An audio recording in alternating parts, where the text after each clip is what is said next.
Hola, buenos días a todos. Vamos a empezar con la primera sesión de comunicaciones y como vamos a estar un poquito justos de tiempo porque hay una comunicación de más que no la podía dar luego, que era porque tenía que coger un avión, entonces vamos a intentar que después de cada comunicación que haya, por favor, solamente podemos aceptar una pregunta.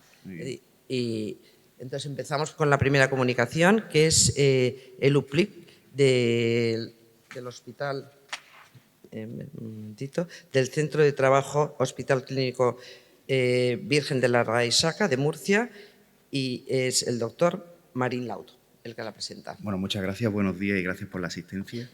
A ver si se coloca la presentación.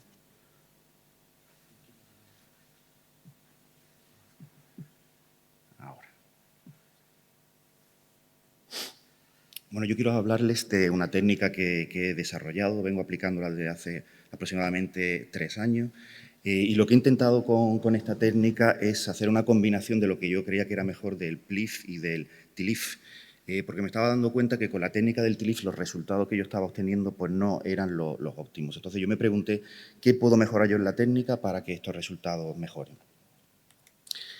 La técnica del PLIF, aunque está en desuso, desde mi punto de vista aporta cosas positivas, y es que se hace una descompresión tanto indirecta como directa del canal, se realiza una disectomía amplia, además se colocan 2 cajas, por lo que la superficie de contacto de las cajas con respecto a los platillos es amplia. Esto, en cierto modo, evita problemas de subsidencia, no así el tema de la impactación y la producción de microfracturas en los platillos.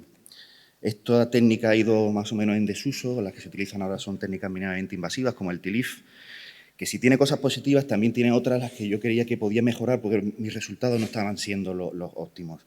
Yo creo que realizar una disectomía completa con la técnica del TLIF es complicado. Además, la descompresión del lado contralateral pues, es difícil de realizar. De manera indirecta no siempre se consigue una descompresión del lado contralateral. Y la colocación de la caja horizontal en la parte anterior, yo creo que colocarla ahí es un arte. Y muchas veces se nos quedan las cajas lateralizadas.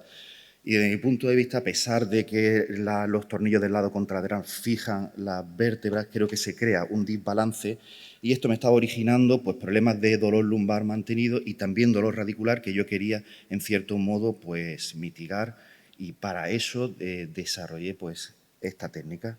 Entonces, ante este paciente me planteé cosas que debería mejorar y me puse unas premisas. Las premisas fueron, bueno, pues tengo que hacer una técnica que sea mínimamente invasiva, que en ese sentido pues lo he conseguido.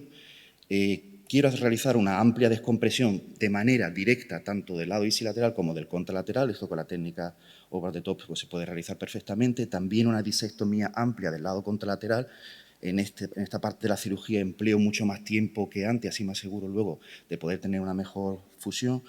Necesito utilizar un abordaje que sea factible, y yo llamo factible a aquellos que me permiten mitigar posibles complicaciones, entre otras pues la fístula dural, y poder dar un punto si tengo un desgarro dural. Para ello lo que utilizo son los sistemas tubulares. Y lo importante de esta técnica, que es lo que cambia con respecto a otra, es que yo quería aumentar la superficie de contacto de la caja, en este caso de las cajas, con respecto a los platillos. Y lo que hago es que introduzco 2 cajas desde el mismo lado. No sería posible si no utilizase las cajas expansibles, como muestro aquí en la imagen de la izquierda.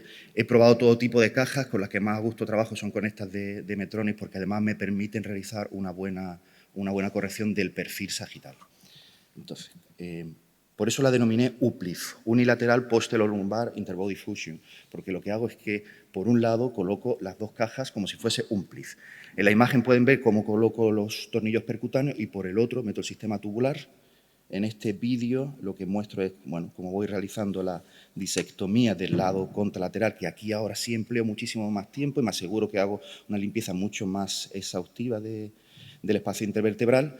Y en el vídeo de la derecha, una vez realizada ya la descompresión directa de ambos lados, tanto del receso como del foramen bilateral, pues pueden ver cómo están las 2 cajas colocadas, la del lado ipsilateral y la del lado pues, contralateral. En cuanto a los resultados de imagen, bueno, pues yo creo que están siendo bastante buenos. Pueden ver que al final las cajas se quedan colocadas pues rectas, bien, como lo pueden ver en este vídeo.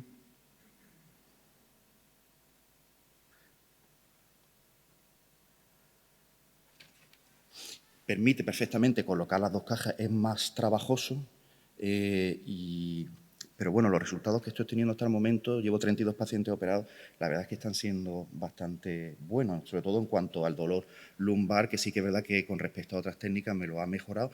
El dolor radicular me aseguro con la descompresión que lo voy a mitigar.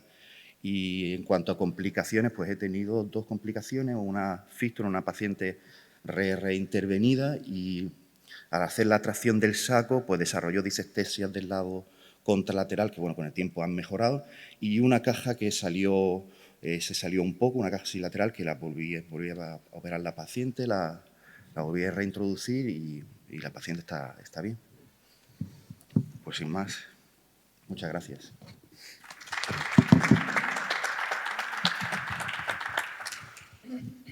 Muchas gracias, doctor Marín. ¿Alguna pregunta de la audiencia? ¿Alguien que quiera comentar algo? Bueno, muy rápidamente felicitarte porque siempre el lanzarse a hacer pues una técnica nueva o demás, siempre pues desde luego es meritorio. ¿Habías visto o te habías basado en algo en la literatura? Y otra cosa, cuando haces la descompresión tubular, veo, bueno, en el vídeo que has puesto estaba muy centrado en línea media. Sí. El tubo que tienes, ¿lo mueves mucho? ¿Lo tienes que angular mucho de un lado para otro? Sí, tengo que estar angulándolo continuamente. No, porque si no tienes que traccionar mucho el saco para poner las dos. Porque si no, no puedo hacer bien la descompresión y si no, estoy haciendo mucha tracción de la musculatura. Muy bien. Muy bien, perfecto. Pues muchas gracias. ¿De acuerdo? Y vamos a pasar a la siguiente comunicación. La siguiente comunicación es la teoría de la presión epidural en estenosis de canal lumbar, estudio piloto, de la doctora Carrascosa Granada, del Hospital Clínico San Carlos.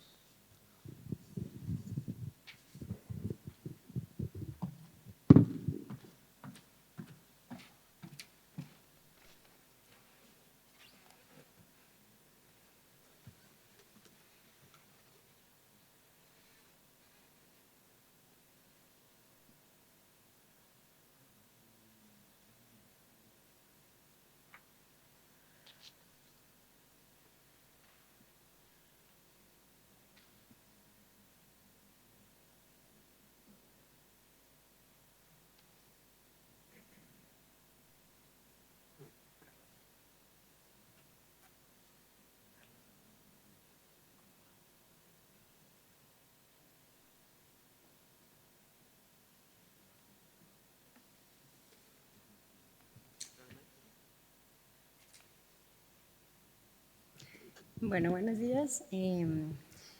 Hoy yo soy la doctora Carrascosa del Hospital Clínico San Carlos, soy adjunta de neurocirugía. Tengo 10 años de experiencia. Desde hace 4 años tengo especial interés en la patología degenerativa lumbar, en especial en la estenosis de canal lumbar. Os voy a hablar de la teoría de la hipertensión epidural en pacientes con estenosis de canal lumbar. Estos 2 estudios los he publicado previamente en el Global Spine Journal en el año 2020 y en el año 2023.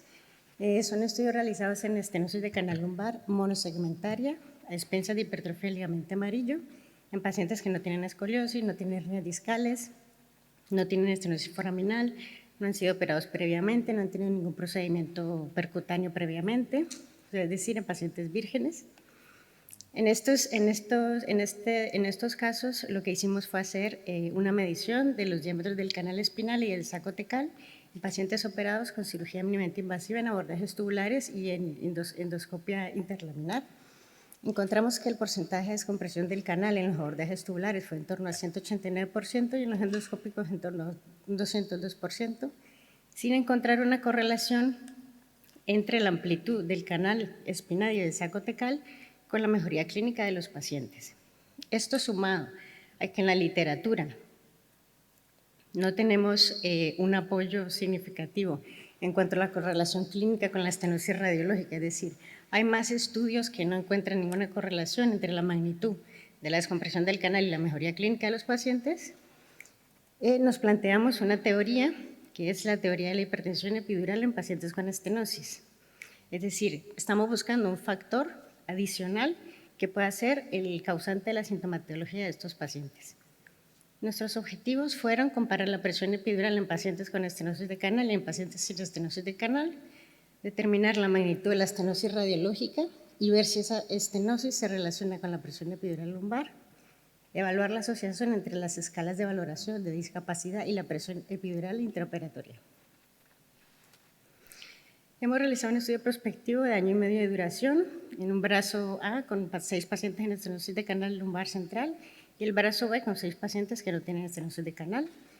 A ambos grupos de pacientes hicimos una medición de la presión epidural con un catéter, un microsensor de Codman, tanto en decúbito prono como con la mesa inclinada a 50 grados, tratando de simular la bipedestación del paciente.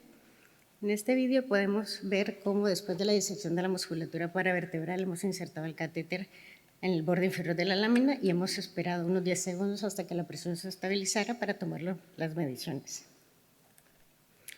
En los pacientes que tenían estenosis de canal hemos realizado por un evaluador ciego las escalas visual análoga, la discapacidad, el YOA y las áreas del canal espinal y del saco tecal.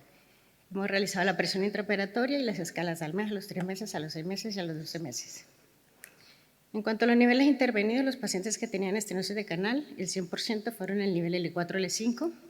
Vuelvo a recordar que son pacientes con estenosis monosegmentaria. Y en el grupo B, el 67% estaban en el L4, L5. En cuanto a la presión epidural, los pacientes que tenían estenosis de canal central tenían una presión en torno a 26 milímetros de mercurio y los que no tenían estenosis de canal tenían una presión de 10, con una diferencia significativa. Cuando hacíamos una inclinación del ángulo de la mesa, hemos visto que los pacientes que tenían estenosis de canal, la presión epidural subía a 29.5 y los que no tenían estenosis de canal, la presión bajaba a 3. En cuanto a la correlación, encontramos que hay una correlación positiva entre la discapacidad preoperatoria de los pacientes con la presión epidural medida a nivel intraoperatoriamente, como vemos en la gráfica, y una correlación inversa entre el área del canal y la presión epidural, es decir, que a menor área del canal espinal, mayor presión epidural. Como conclusiones, decimos que los pacientes que tienen estenosis de canal tienen hipertensión epidural en el nivel estenótico y los pacientes que no tienen estenosis de canal no tienen hipertensión epidural, que a mayor estenosis de canal, mayor presión epidural y que esta hipertensión epidural puede tener correlación con la discapacidad preoperatoria de los pacientes porque se podría considerar que la hipertensión epidural juega un papel independiente que puede contribuir a la sintomatología de los pacientes. Gracias. Muchas gracias, doctora Carrascosa. ¿Alguna pregunta? Bueno, yo decir que me parece un trabajo muy interesante, novedoso y esto realmente puede acortar también las cirugías en casos de que dudes si tener que ampliar un poco más en la facetectomía puede un poco ayudar en esto, acortar tiempos de cirugía. Pues realmente esta es la primera parte del estudio que estamos haciendo. Ahora mismo estamos realizando una descompresión ya por presión, es decir, estamos haciendo una descompresión en los pacientes que tienen estenosis de canal y hacemos la descompresión hasta que la presión baja a valores normales, con lo cual el porcentaje de ampliación del área del canal está siendo más pequeña que cuando hacemos una laminectomía de faceta a faceta. Entonces, pues el tiempo quirúrgico es menor también. Y lo que estamos evaluando es si los pacientes descomprimidos con guía de presión, con las escalas clínicas, van por lo menos que no tengan una mejoría clínica inferior a los que están descomprimidos de manera tradicional. Muy bien, muchas gracias.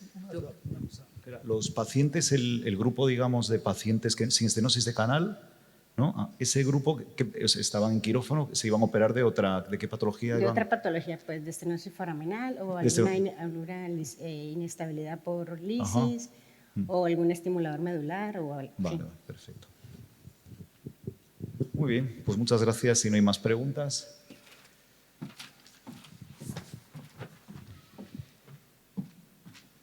Entonces vamos a pasar a la siguiente comunicación. Sobre la experiencia en instrumentación raquidia posterior mediante sistema TORG, una guía para marcar el camino, del doctor Millán Cintas, del Hospital Universitario Virgen del Rocío.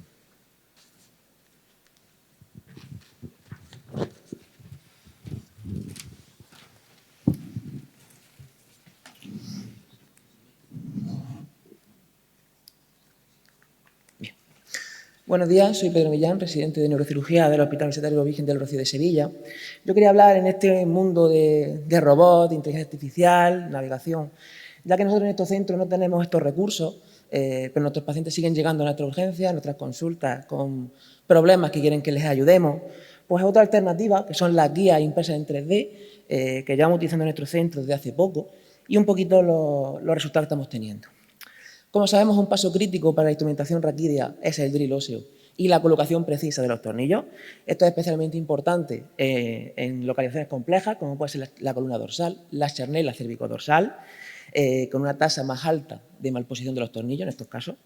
Recientemente, los sistemas de guías quirúrgicas 3D personalizadas, impresas, aplicadas a la cirugía espinal, han ganado popularidad, ya que tienen como objetivo facilitar el abordaje y aumentar la precisión de la instrumentación, planificando la posición más óptima de cada tornillo previo a la intervención, ajustada a la anatomía del paciente. Es una alternativa eficaz, a la par que disminuye el número de radiografías intraoperatorias, cosa también es importante en pacientes de riesgo. Es una técnica que va a tener beneficio en el resultado postoperatorio en cualquier neurocirujano, independientemente de su experiencia, pero va a tener especial utilidad en aquellos compañeros menos experimentados que se inician en la técnica de la instrumentación raquídea, por tanto, facilita la accesibilidad a esta técnica. Se describen los 5 primeros casos tratados en nuestro centro con una instrumentación raquídea posterior, empleando el sistema de guías quirúrgicas 3D a medida TORGIS, que es el que utilizamos en nuestro caso, diseñado por Digital Academics, distribuido en nuestro caso por PRIM, basados en una imagen de un TAC prequirúrgico. Estas guías van a tener una superficie de contacto que se amolda a la anatomía vertebral del paciente de forma precisa, y a ambos lados va a tener unos canales por los que nos van a guiar el drill óseo a la hora de la trayectoria. En todos los casos fueron localizaciones que se consideraron que eran de especial complejidad para la instrumentación con tornillos, en esos 2 casos que estamos hablando. Aquí tenemos un ejemplo de una guía planificada para una sternela cervicodorsal con el modelo en 3D obtenido a través de la columna del paciente con un tag de planificación, con esas guías que se adaptan de forma precisa. Además, nos da información pues, sobre la aguja, la broca a utilizar, la profundidad objetivo, así como las trayectorias que se planifican. Aquí tenemos otro ejemplo de una columna dorsal con más niveles, así como las trayectorias finales que nos da el sistema. Se realizó un análisis descriptivo sobre una serie de variables preoperatorias, como el precio del material, unos 400 € por guía, el tiempo hasta la recepción del material. Recordad que necesitamos un tag de planificación y un mínimo de 48 horas para su fabricación, aunque es verdad que todavía nos movemos en un tiempo de una cirugía relativamente urgente. El tiempo quirúrgico, tanto global como por tornillo, así como el número de radiografías intraoperatorias. Y a nivel postoperatorio, el posicionamiento de los tornillos, según la clasificación de Herbine-Robbins, teniendo en cuenta un grado A o B como un posicionamiento óptimo, y los días de estancia hospitalaria. De los 5 casos, 3 fueron estenosis cervicales, 2 fracturas vertebrales. Del primer grupo, varones de 64, 69 y 52 años, con una fijación de C7-T2, C3-T1 y C5-C7 respectivamente. Del segundo grupo, una mujer de 78 años con una fractura de luxación C6-C7, con una fijación C5-C7, T1-T2, y un varón de 70 años con una fractura patológica de 5, con una fijación T2, T3, T4, T6, T7, T8. En todos los casos se realizó un TAC postoperatorio que demostró un posicionamiento óptimo de los tornillos, un grado A o B, como he dicho, de la clasificación, siguiendo la trayectoria planificada previamente. De los 44 tornillos implantados, 42 fueron transpediculares, porque se consideró que era lo que daba más estabilidad biomecánica, aunque 2 se tuvieron que realizar transmasa, porque era la trayectoria que se adaptaba mejor a los tornillos. La estancia hospitalaria postoperatoria fue de 4 a 5 días, aunque un caso se alargó hasta 17 días por unas complicaciones médicas no relacionadas con la intervención. El tiempo medio de colocación de cada tornillo fue de 2 minutos, siendo el tiempo quirúrgico completo de la intervención más larga, es decir, la fijación dorsal de 6 niveles y 12 tornillos de 2 horas y media. Solo se necesitó un rayo, máximo 2, durante todo el procedimiento, principalmente al inicio de la intervención, para localizar el nivel deseado previo a la incisión. Algunas imágenes intraoperatorias. Hay que tener en cuenta que en este caso hay que hacer una amplia exposición de la anatomía del paciente para que esas guías encajen bien sobre la vértebra. Nos van a guiar el drill óseo con los probadores y vamos terrajando la trayectoria y poniendo los tornillos uno a uno, en este caso de forma bilateral, ¿vale? Aquí tenemos la información que nos dan las compañías sobre la broca, la profundidad, el tipo de guía que tenemos que utilizar, el material, y vamos apoyando en las guías, ¿vale? Nos sirve para hacer el drill óseo con la trayectoria planificada, sin necesidad de ningún tipo de escopia, y vamos terrajando por encima. El compañero que tenemos a este lado es un residente, es la primera vez que utiliza estas guías y sería de las primeras instrumentaciones de este tipo que realiza durante su residencia, ¿vale? En el tiempo que he estado hablando, pues ya han hecho las dos trayectorias, ya han terrajado una de ellas y van a terrajar la segunda, como he dicho, sin necesidad de ningún tipo de escopia durante todo este proceso, ¿vale? El compañero que tenemos al lado, si es un adjunto, con más experiencia en la instrumentación de tornillos, pone con más rapidez el tornillo, pero el compañero de al lado puede ser un poquito más cauteloso, pero igualmente lo coloca sin ningún tipo de incidencia. El vídeo está acelerado por 2, son 4 minutos de vídeo, 4 minutos para 2 tornillos dorsales. Y lo tenemos de colocar. Tenemos el modelo para apoyarnos, para ver que ajustan bien las guías, seguimos poniendo tornillos, los tenemos de colocar todos los tornillos, ponemos las barras, las ajustamos y las colocamos. Como he dicho, 2 horas y media de cirugía. Tenemos que poner la vancomicina, un drenaje quirúrgico y cerramos según técnica habitual. Aquí tenemos el TAC postoperatorio, a la izquierda chanel cévico dorsal, a la derecha columna dorsal, tornillos colocados, grado A de Gervain la mayoría, algunos grado B, pero igualmente óptimos, siguiendo la trayectoria que habíamos planificado previamente y sin ningún tipo de incidencia durante el postoperatorio. Reconstrucción 3D de la instrumentación. Y para terminar, pues a modo de conclusión, en nuestra experiencia, el empleo de guías quirúrgicas personalizadas supone una ayuda adicional para la instrumentación posterior-raquídea en localizaciones especialmente complejas. Van a aumentar la precisión de la técnica y van a reducir el riesgo de mal posicionamiento de los tornillos, a la par que reducen el número de radiografías intraoperatorias. Frente a la técnica mano alzada con referencias anatómicas, pues no están en experiencia dependiente, van a disminuir los tiempos quirúrgicos y el riesgo de complicaciones postoperatorias. Y, como he dicho, el papel crucial de los tejidos blandos en el diseño de las guías. Las guías se diseñan con la ventana ósea del TAC de planificación. Es fundamental una amplia exposición ósea, así como la modificación de la vértebra, si fuera preciso, para favorecer la superficie de contacto y optimizar la precisión de la trayectoria predefinida. No me he puesto a comparar entre robot, navegación, TAC intraoperatorio.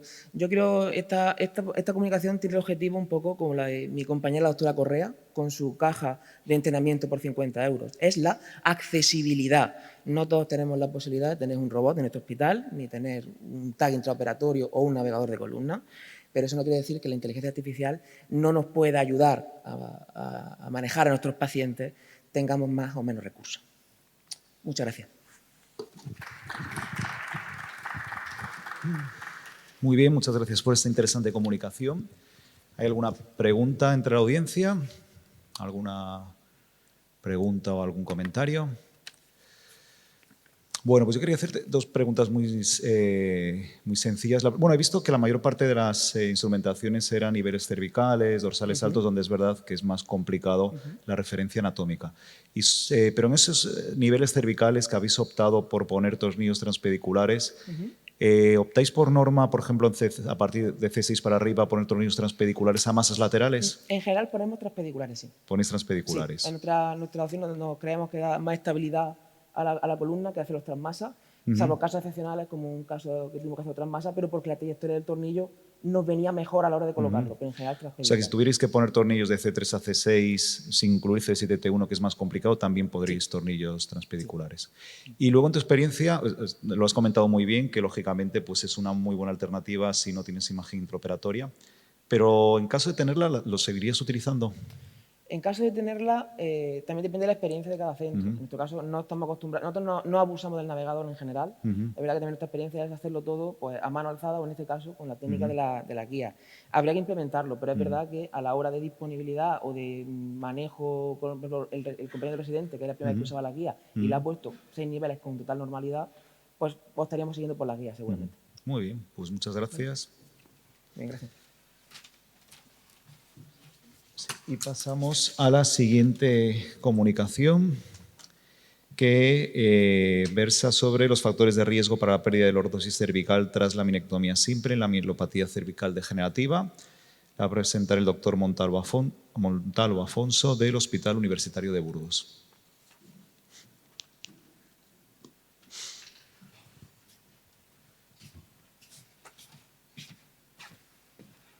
Buenas. Pues nada, yo voy a hablar sobre potenciales factores de riesgo en la pérdida de lordosis tras laminectomía simple en la mielopatía cervical. Bueno, la laminectomía simple es una técnica pues, bastante sencilla, ¿no?, en comparación con otras técnicas para el tratamiento de la mielopatía cervical degenerativa, pero es cierto, ¿no?, que en los últimos años pues, se ha ido perdiendo su uso, se ha reducido, sobre todo pues, por el potencial riesgo de cifosis en el posoperatorio. Entonces, bueno, un poco el objetivo de este estudio era analizar los potenciales factores de riesgo para esta pérdida de lordosis posoperatoria en los pacientes operados de mielopatía cervical degenerativa mediante laminectomía simple.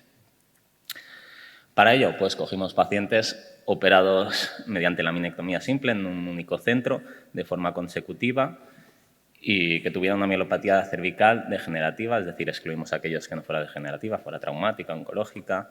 Además, eran aquellos pacientes que no habían sido operados previamente en ningún tipo de cirugía cervical y que no presentaran ningún tipo de enfermedad neuromuscular que pudiera pues, alterar los resultados del tratamiento quirúrgico.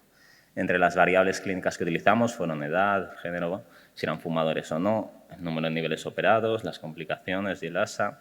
Entre las variables radiológicas pues, utilizamos el ángulo de Cobb C2-C7 como medida de lordosis cervical, el eje cervical anterior desde el centro de C2 tirando una vertical hacia abajo, la distancia que había con el borde posterior del platillo superior de C7, que eso es lo que se llama SBA, el eje cervical anterior. La inclinación de T1, que era básicamente el platillo de T1, con el ángulo que forma con la horizontal. Y luego el rango de movilidad cervical C2-C7, que era la diferencia que había del ángulo C2-C7 de Cobb en flexión y en extensión en las radiografías simples. Una de las escalas que utilizamos fueron las habituales para mielopatía, como es el EVA cervical, braquial, la escala ANJOA, la de Nurick y el índice de discapacidad cervical. Y bueno, nosotros fuimos bastante estrictos y consideramos significativa una pérdida de lordosis mayor a 5 grados. El seguimiento fue de 1 año y utilizábamos pues, las radiografías simples y dinámicas y las escalas.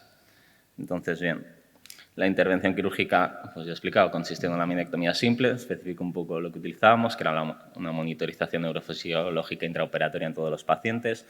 Tratábamos siempre que fuera posible preservar la musculatura C2-C7, las masas articulares, hacíamos lo más amplia posible la laminectomía y en el posoperatorio no utilizamos ningún tipo de órtesis. De los resultados, pues recogimos un total de 44 pacientes. De estos 44 pacientes, pues 14, un 31,8, presentaron esa pérdida de lordosis, una media de 7,4 grados de pérdida. Es mucho, pero bueno, la hubo. Si comparamos cómo evolucionaron las escalas clínicas en los pacientes que presentaron esa pérdida de lordosis con aquellos que no, la verdad que no encontramos diferencias significativas. Todos ellos presentaron mejoría en estas escalas, de la EVA, la ANJOA, el Nurick, el índice de discapacidad. Es verdad que a lo mejor la mejoría fue algo menor en el índice de discapacidad cervical en los pacientes que presentaron esa pérdida de lordosis frente a los que no lo presentaron, pero por ejemplo en la escala ANJOA también hubo una mejoría un tanto mayor en aquellos que presentaban esa pérdida de lordosis, pero vamos, mirando la estadística no hubo diferencias significativas en estas mejorías entre los dos grupos.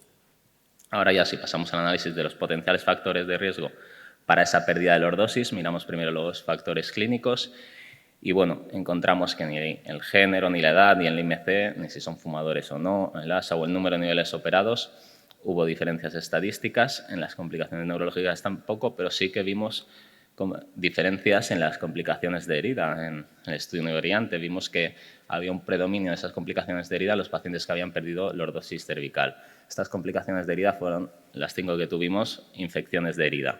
¿De acuerdo? Si ahora nos basamos en los factores radiológicos, pues los que había comentado que habíamos medido, pues bueno, se nos llama la atención que los pacientes que perdieron lordosis cervical partían de una mayor lordosis, ¿no?, de 23,5 grados de media frente a los 13,3 de aquellos que no perdieron lordosis. Y luego también llamaba la atención que la inclinación de T1, el T1 slope, también era bastante mayor en los pacientes que habían perdido lordosis frente a los que no la habían perdido, ¿no?, con una diferencia estadísticamente significativa. Y si hacemos un análisis entre estas dos variables, vemos que existe una cierta correlación, una correlación positiva, que quiere decir que aquellos que tenían más inclinación del platillo de T1 también tenían mayor lordosis, una correlación también estadística. Entonces, bueno, finalmente hicimos pues, un multivariante para ver cuál cuánto de asociadas estaban estas variables y añadimos aparte algunas que habían salido en la literatura con la pérdida de lordosis. Y vimos que, digamos, la que se asociaba de forma independiente a esta pérdida de lordosis era sobre todo la inclinación de T1, ¿de acuerdo? No metí evidentemente la lordosis, el ángulo de Cobb C1, C2, C7, porque ya existe una asociación de T1 y entonces no hubiera aparecido, digamos, un resultado significativo en análisis porque las dos están asociadas de por sí. En la discusión, pues bueno, si analizamos un poco los factores de riesgo que nosotros obtuvimos, pues el primero de ellos eran las complicaciones de herida, sobre todo la infección de herida, que eran los 5 pacientes que tuvimos con complicaciones. De ellos la mayoría requirió una revisión quirúrgica y bueno, la pérdida de lordosis media fue de 5,96 grados frente a los que no presentaron heridas, que prácticamente la lordosis no varió, ¿no? Entonces, una potencial explicación de por qué estos pacientes pierden más lordosis de los que no tienen complicaciones de herida, pues lógicamente es por el daño muscular. La musculatura cervical posterior es fundamentalmente extensora y erectora del cuello.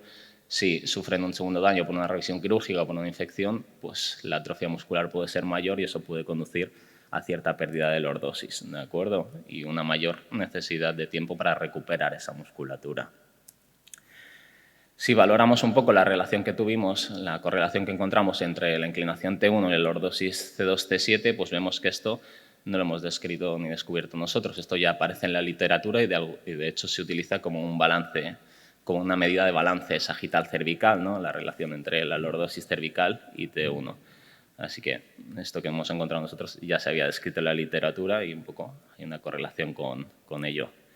Y en cuanto al factor de riesgo de la inclinación T1 con el riesgo de pérdida de lordosis, pues esto también estaba descrito, en este caso en pacientes operados con laminoplastia cervical. Encontraron algo parecido a nosotros, ¿no? Que los pacientes con una inclinación de T1 mayor, pues que también tenían una gran lordosis, eran los que más grados de lordosis perdían en el posoperatorio, pero sí que ¿no? Decían que no, después del posoperatorio no tenían una cifosis importante, sí que tenían esa pérdida de lordosis, pero no se cifosaban los cuellos.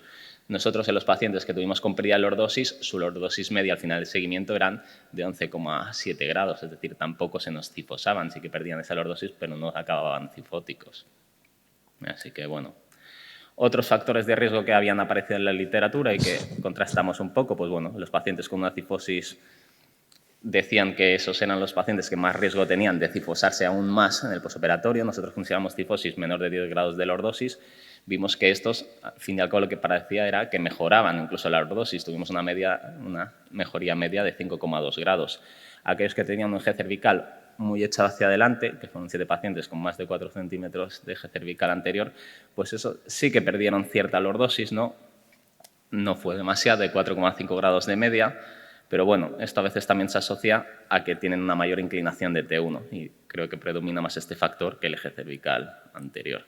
Así que bueno, para concluir, la pérdida de lordosis posoperatoria tras la laminectomía cervical simple es algo frecuente en la mielopatía cervical degenerativa, pero no se ha demostrado hasta ahora una clara correlación significativa con el pronóstico clínico. En nuestro caso, los pacientes con complicaciones de herida quirúrgica requirieron en general revisión y presentaron un riesgo mayor de pérdida de lordosis. Y luego los pacientes con una inclinación T1 elevada preoperatoria presentaban además una mayor lordosis cervical preoperatoria y un mayor riesgo de pérdida de lordosis en el posoperatorio. Ya estaría. Muchas gracias, doctor Montalvo. Muy interesantes las conclusiones a las que llegáis. ¿Alguna pregunta de la audiencia?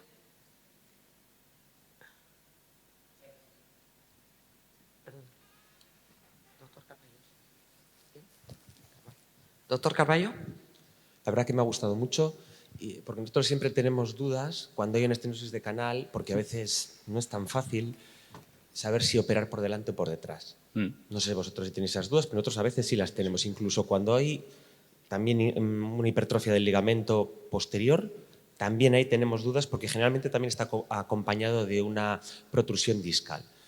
El caso es que este estudio que has realizado desde el punto de vista práctico te permite decidir qué paciente vas a operar por delante evitando una laminectomía descompresiva posterior porque crees que te va a cifosar y va a ser algo negativo para el paciente o que posteriormente eso te va a obligar a poner unos tornillos para precisamente corregir esa cifosis?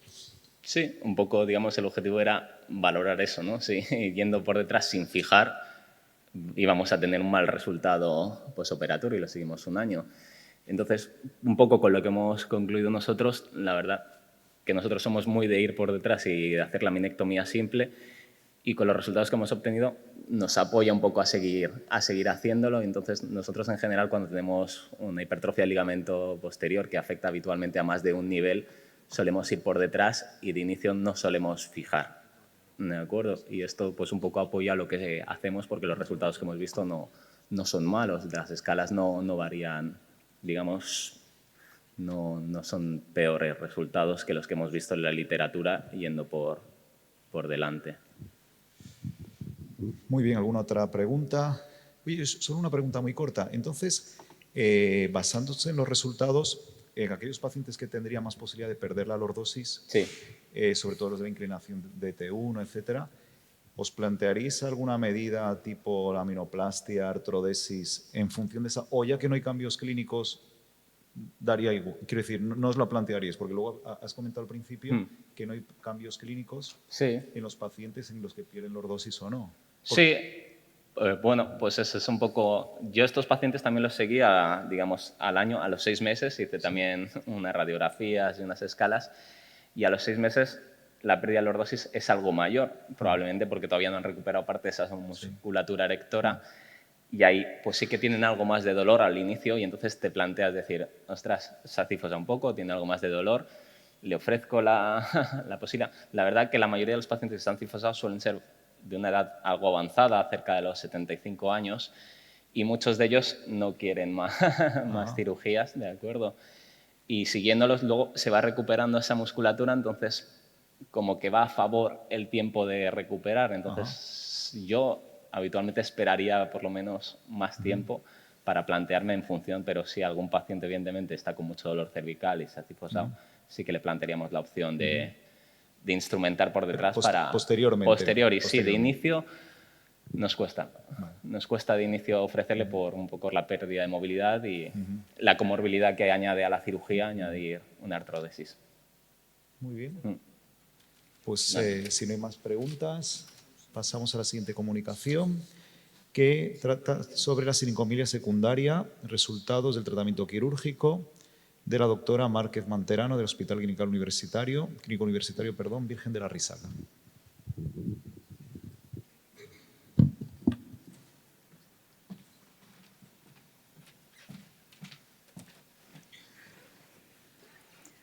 Muy buenos días a todos. Primero que nada, agradecer al Comité Científico por la oportunidad de estar aquí. A continuación, vamos a hablar un poco sobre la silicomilia secundaria no relacionada a malformación de Chiari y los resultados del tratamiento quirúrgico. La definición más aceptada en la literatura de la silicomilia es que consiste en una dilatación quística expansiva intramedular. Se considera secundaria cuando podemos identificar una causa desencadenante. El 70% de los pacientes con silicomilia secundaria tienen como antecedentes una malformación de Chiari tipo 1. Se cree que existe una alteración del flujo de líquido cefalorraquídeo y esto es lo que predispone al desarrollo de silicomilia. La mayoría de estos pacientes van a presentar un deterioro neurológico progresivo. En cuanto a la etiología, además de la malformación de Chiari, tenemos pacientes con antecedentes traumáticos, cirugías, infecciones que en la mayoría de los casos están relacionadas con tuberculosis o infecciones fúngicas, y sangrado como puede ser una hemorragia subaracnoidea. Todos estos pacientes tienen en común un antecedente de una agresión hacia la médula o presencia de sangre en el espacio subaracnoideo que va a condicionar una posterior aracnoiditis y desarrollo de tabiques aracnoideos que va a alterar el flujo de líquido cefalorraquídeo, predisponiendo al desarrollo de silicomilia secundaria. El objetivo de nuestro trabajo consiste en presentar una serie de casos de silicomilia secundaria de etiología no relacionada con malformación de Chiari, tratados quirúrgicamente y posteriormente valorar el grado de mejoría de los síntomas iniciales luego del tratamiento quirúrgico. Seleccionamos a pacientes mayores de 18 años con diagnóstico de silicomilia no relacionada con el Chiari, intervenidos quirúrgicamente durante el periodo de 2012 a 2024, que pudiéramos tener acceso a las imágenes y con un seguimiento mínimo de 6 meses. Con todos estos criterios de inclusión seleccionamos a 6 pacientes, tenemos una N pequeña, pero la verdad es que son casos poco frecuentes. En cuanto a los resultados, observamos que una relación 1 a 1 entre hombre y mujer. La edad media fue de 36 años, con un rango entre 21 y 48. Y en cuanto a la etiología, 2 de nuestros pacientes tenían antecedentes quirúrgicos. Una de ellas era una chica de 40 años con antecedentes de cirugía de escoliosis a los 7 y 12 años, que consultó por presentar dolor lumbar, dolor dorsal progresivo con sensación de parestesias en las manos. En el TAC que se le solicitó apreciamos una migración del material de osteosíntesis hacia el interior del canal y en la resonancia apreciamos una cavidad siringomiélica. Otro de nuestros pacientes tenía un antecedente de un traumatismo 20 años antes con una fractura de L2. Otra paciente tiene un antecedente de una aracnoiditis tuberculosa. Otra paciente, una chica de 36 años, presentó una hemorragia subaracnoidea por rotura de un aneurisma de pica proximal que fue tratada mediante craneotomía y clipaje. 4 meses después, la paciente desarrolla dolor dorsal progresivo y sensación de hipoestesia por debajo del nivel D6. En las resonancias que se le solicitaron pudimos apreciar que presentaba múltiples quistes aracnoideos con presencia de siringomielia. Y nuestro último paciente es un chico de 31 años con una recidiva de un astrocitoma dorsolumbar y por encima de este una extensa cavidad siringomiélica. En cuanto al tiempo desde el evento inicial hasta el diagnóstico de siringomielia, tenemos una media de 6,7 años, muy similar a lo que apreciamos en la literatura. El paciente que presentó síntomas más temprano con diagnóstico de siringomielia fue de 1 mes y el que los presentó más tardíamente, que fue el paciente de postraumática, fue a los 20 años. En cuanto a la clínica que presentaban los pacientes, todos consultaban por dolor. Síntomas motores y sensitivos, 5 pacientes en relación con un síndrome centromedular, con atrofia de la musculatura de miembros superiores, y 3 pacientes presentaban síntomas disautonómicos. En cuanto al manejo de los pacientes, en 2 de ellos realizamos aracnoidolisis aislada, en 2 asociamos también la técnica de duraplastia expansiva y en 2 se utilizó la derivación siringo-pleural. La valoración a los 3 meses en consulta, tenemos que 5 de 6 pacientes mejoraron importante del dolor, 4 de 5 mejoraron la fuerza acompañados de la rehabilitación, 3 de 5 mejoraron la clínica sensitiva y 2 de 3 los síntomas disautonómicos. No apreciamos diferencias en cuanto a la técnica quirúrgica implementada y lamentablemente 4 de estos pacientes progresaron al año de seguimiento, siendo necesario reintervenir a 3 de ellos. 1 de los pacientes se mantuvo estable y 1 presentó una clara mejoría. Este es un artículo publicado en el 2016 en la Universidad La Paz de Madrid que hace una actualización en la fisiopatología y el manejo de esta entidad y divide a los tratamientos en tratamientos sintomáticos que involucra todas las técnicas derivativas y los tratamientos etiológicos que permiten identificar el punto de obstrucción e intentar restituir la circulación, como son las técnicas de aracnoidolisis. Este artículo, publicado en el 2014, es una revisión sistemática que realiza una comparación entre ambas técnicas y concluye que los pacientes tratados con aracnoidolisis tienen un periodo más prolongado hasta la presentación de una recidiva sintomática. En este artículo, que habla específicamente sobre el tratamiento de la siringomielia postraumática, en el cual uno de nuestros adjuntos participó, como conclusión tiene que el 43% de los pacientes tratados con aracnoidolisis mejoran significativamente los síntomas. Como conclusiones, la siringomielia secundaria es una patología de manejo muy complejo. La mayoría de los pacientes presentan una mejoría inicial, pero con posterior progresión. En nuestra serie no apreciamos diferencia de resultados en cuanto a la técnica quirúrgica implementada y, por supuesto, que es necesario un estudio con una muestra mucho más grande. Gracias. Muchas gracias, doctora Márquez. Muy interesante. ¿Alguna pregunta de la audiencia?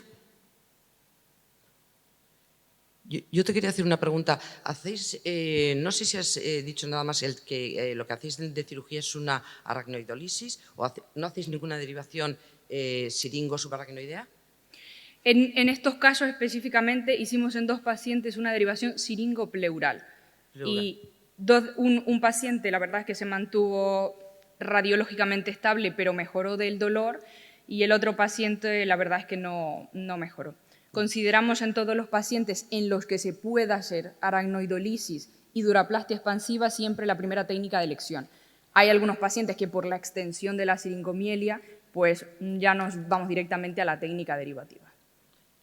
Yo la idea que tengo es que normalmente estos pacientes, que siempre que haces una derivación siringo-subaracnoidea, también haces una aracnoidolisis porque intentas un poquito el desbridamiento para que circule el líquido, pero que a la larga, no sé qué seguimiento tenéis de estos pacientes, pero que siempre el quiste, la siringomielia vuelve a recidivar, ¿no? Y entonces mejoran inicialmente de la clínica, pero que luego, y sobre todo en los traumáticos, ¿no? que es los que nosotros más hemos hecho, ¿no? Sí, efectivamente, en la literatura, realmente en todos los trabajos descritos, un 99% de los pacientes progresan a largo plazo. Y los que no han progresado es porque no los ha seguido el tiempo suficiente. Muy bien. Vale. Pues pasamos a la siguiente comunicación, que es de repercusión clínica y funcional de la retirada de material de osteosíntesis en pacientes intervenidos quirúrgicamente por fracturas toracolumbares, de la doctora Andrea Emanuela Baciu del Hospital 12 de Octubre.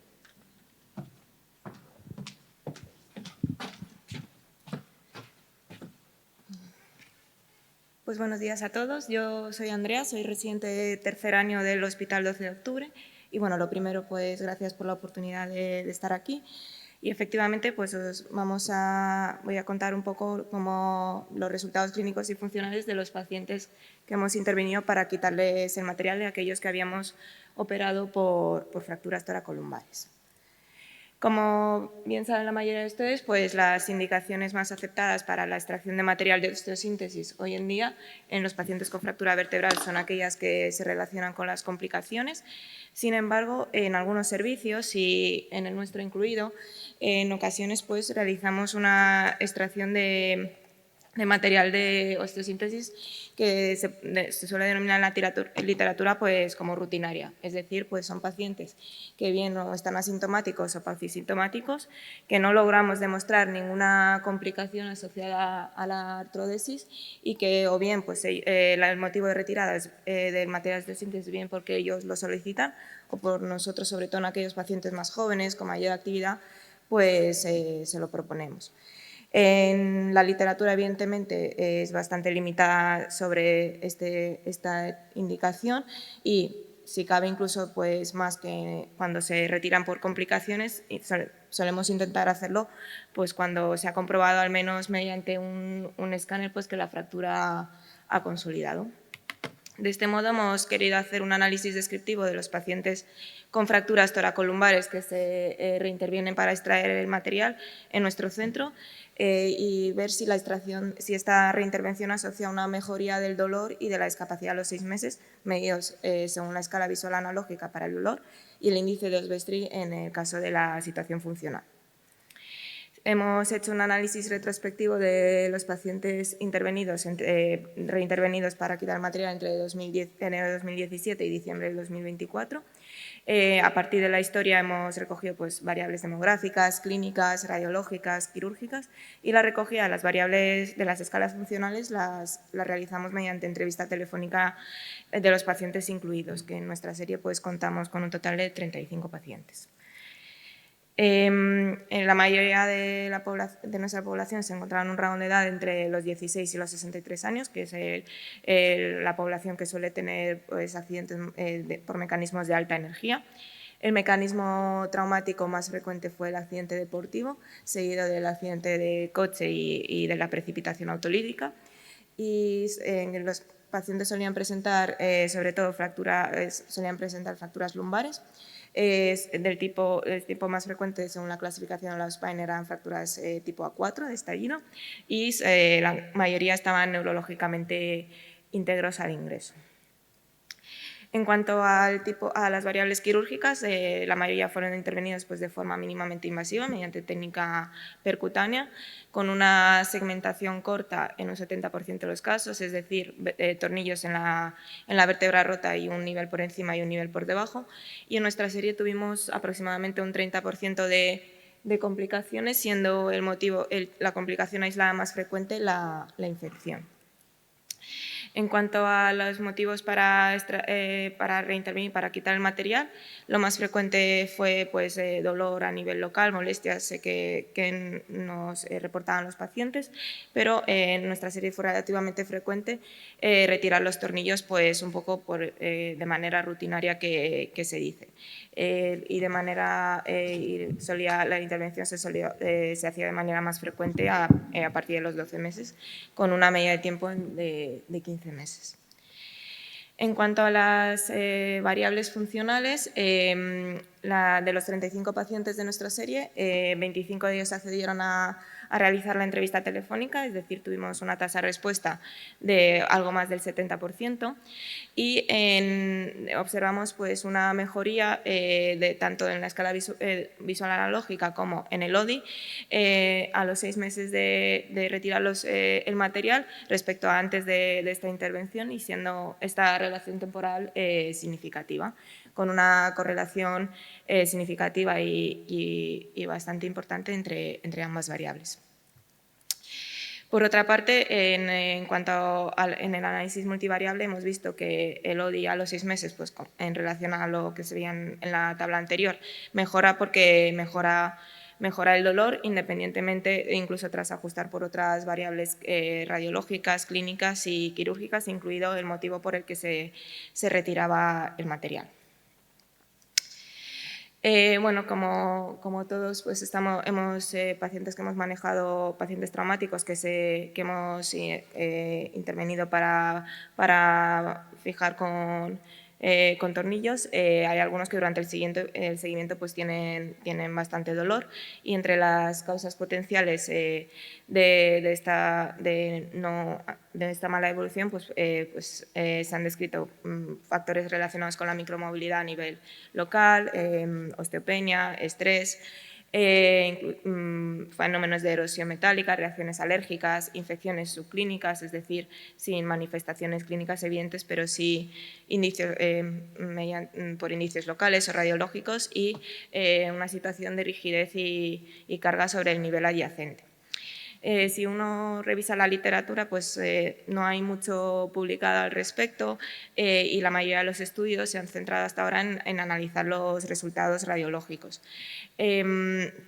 Y aunque sí que y han dejado más en un papel secundario la situación clínica y funcional de estos pacientes, de los que se retiran el material.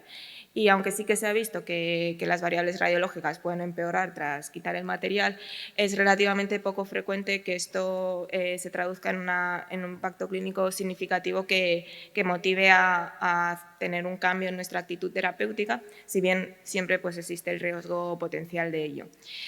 Por eso en nuestra serie nos hemos querido centrar de manera primaria en este análisis en la situación clínica y funcional de nuestros pacientes, y sí que hemos visto resultados favorables de la extracción del material, incluido pues, en aquellos que se quitaban pues, por decisión propia o por propuesta nuestra en el seguimiento. Por otra parte, pues las series también son de pequeño tamaño, no incluida como la nuestra, y esta ha sido pues, una primera revisión de esta serie de nuestros pacientes, pero por lo que no hemos incluido un grupo control, que sería un poco el siguiente paso en este análisis. Y luego sí que hemos observado que no hay un protocolo sistemático de seguimiento radiológico, lo que nos ha limitado pues, a la hora de analizar algunas variables quizás un poco relevantes, como la movilidad segmentaria, que se ha propuesto como una de las causas de que mejore el dolor, y además y subyace la controversia del momento para hacer esta reintervención. Nuestra dinámica, la mayoría de los casos, es hacerlo a partir de los 12 meses, pero hay algunos autores que postulan que hacerlo a partir de los 6 meses para intentar un poco pues, preservar la movilidad a nivel local y disminuir el riesgo, disminuir los cambios, que avancen los cambios degenerativos. Y finalmente, pues sí que es de destacar que no hemos hecho un análisis de coste-efectividad, porque un número considerable de nuestros pacientes pues, tenían otros traumatismos, otras complicaciones o por otros motivos psicosociales que no les permitió volver a retomar su actividad previa. Y eso es todo. Muchas gracias.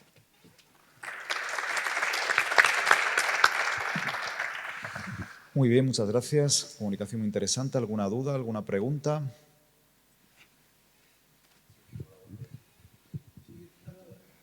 ¿Funciona bien? Sí. Sí, hola, buenos días. Bueno, enhorabuena por el trabajo. Yo quería preguntarte, dentro de la heterogeneidad de la serie que has presentado, en el subgrupo de pacientes que partía de una situación asintomática, es decir, que tenían un EVA 0, no tenían nada de dolor, en ese subgrupo de pacientes, después de retirar la instrumentación, ¿habéis tenido casos que hayan reaparecido síntomas de dolor, es decir, pacientes asintomáticos que se hayan vuelto sintomáticos después de quitar? No, en principio mínimamente, pero que no les repercutía. No ha habido ninguno que haya empeorado significativamente, como que de estar asintomático y luego arrepentirse, entre comillas. Vale. Bueno, pues muchas gracias. ¿Que habéis operado por técnica MIS? ¿La técnica de retirada la hacíais por línea media después? ¿O? Sí, reabríamos la incisión porque la hacíamos a nivel transmuscular, reabríamos la incisión y retirábamos tornillos según los habíamos puesto. O sea, no... hacíais la incisión cutánea en línea media, pero luego en la fascia, poquito a poco, sobre cada uno de los tornillos. Eso es. Y bueno, sí. Vale, eso tiene cierta dificultad también, ¿no? Imagino, a la hora de cazar bien cada uno de los tornillos, sacar la barra. No he analizado en ese momento, pero... Y el traumatismo que pueda generar en la musculatura y todo eso en la retirada. Son las cuestiones que yo más me planteo. Si luego, como dice el doctor Tirado, luego a raíz de eso hay algún tipo de síntoma de dolor. No lo hemos recogido en concreto. Podría ser una de las cosas a revisarlo.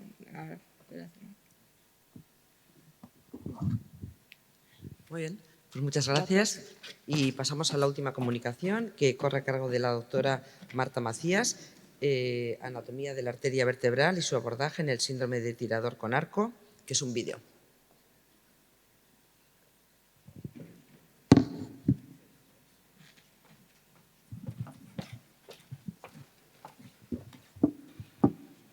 Buenas tardes, buenos días, perdón.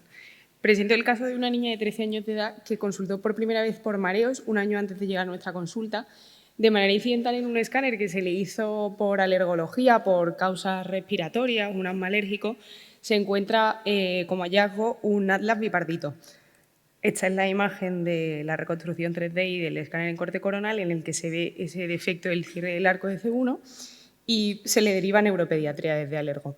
La niña tenía mareos de media de 2 días al mes, cambios posturales, una clínica como muy sugestiva de cerebral posterior, que entonces al neuropediatra le llevó a pedirle una angioresonancia y una resonancia, ¿no? Vemos en esta resonancia una estenosis de la arteria vertebral izquierda a nivel de C1 y C2 con el giro de la cabeza al lado derecho. Y esto, como bien saben, puede ser compatible con un síndrome del tirador con arco o Bow-Hunter. Viene a nuestra consulta un año después de todos estos hallazgos y se le realiza una angiografía. En la angiografía pueden ver cómo en la arteria vertebral izquierda se produce una oclusión completa de todo su recorrido a partir de C2. Esta es la reconstrucción en el angiotac y esta es la imagen para que la vean bien desde el lado izquierdo. Le hicimos el estudio de escáner y completo de resonancia y de placas dinámicas para valorar de cara a la cirugía si vamos a proceder a realizar una fijación, teniendo en cuenta que era una niña joven. Lo que pensamos en un principio dentro de nuestro plan quirúrgico era valorar cómo iba a ir la intervención y teniendo en cuenta que no teníamos signos de inestabilidad, en este caso y en ese momento no realizar una fijación. Este es nuestro quirófano, un quirófano híbrido con el brazo robótico radiológico de CIGO, cabeza al radiolucente, la paciente en decúbito prono. Antes de la intervención, nuestro radiólogo intervencionista dejó preparado el campo en el caso de que necesitáramos en algún momento realizar alguna técnica de radiología intervencionista para el control de una posible complicación.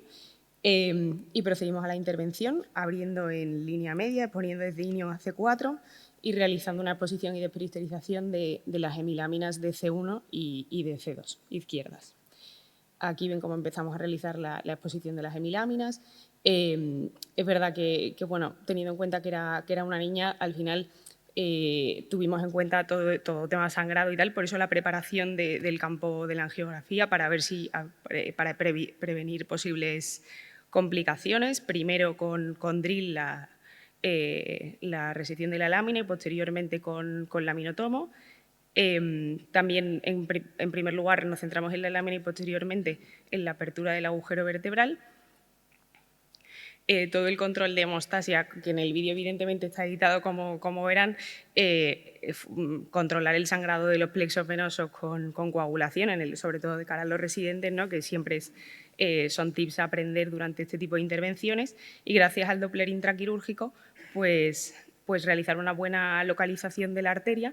En este caso, primero localizamos el tramo horizontal de V3 y posteriormente, a raíz de ahí, realizar una disección Roma cuidadosa, que en los vídeos cuando los vemos siempre resulta sencillo, pero luego en la realidad no lo es, ¿no?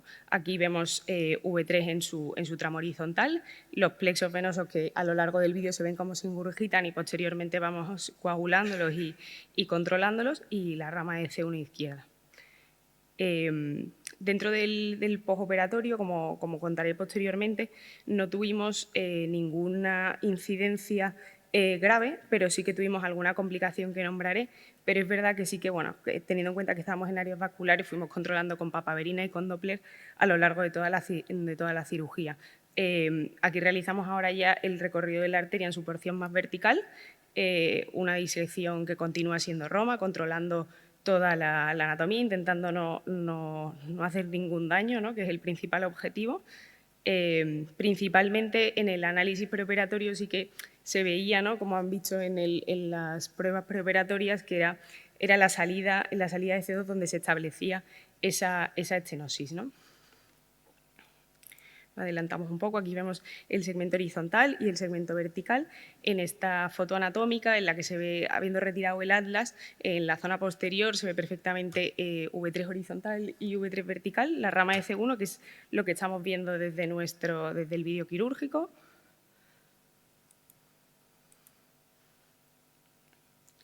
Y aquí, para terminar, se ve perfectamente la exposición de la arteria, en la que repito que fuimos controlando hemostasia en todo momento sin ninguna complicación.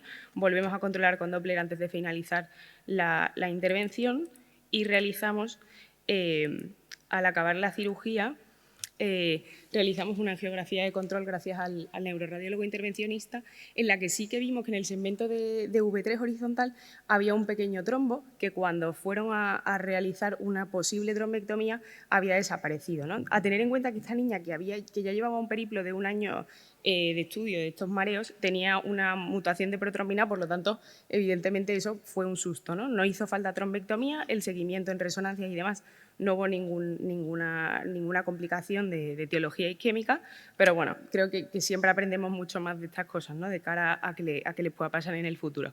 La angiografía y la angioTAC carotidio de control postoperatorio no hubo ninguna incidencia, y sobre todo vemos en la reconstrucción 3D como, después de haber retirado la milámina, pues la arteria no tiene ninguna estenosis, ¿no? Todas estas pruebas se tienen que hacer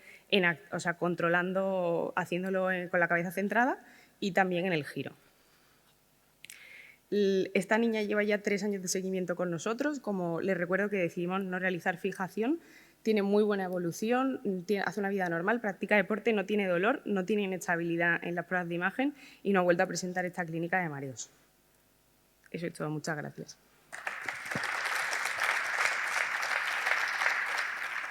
Muchas gracias, doctora Macías. Muy bonita presentación y el vídeo. ¿Alguna pregunta de la audiencia? Ninguno, ¿no? ¿Tú, Carla? Nada. Pues nada, damos por finalizada ya esta sesión. Gracias a todos por haberos ajustado el tiempo y... Nada.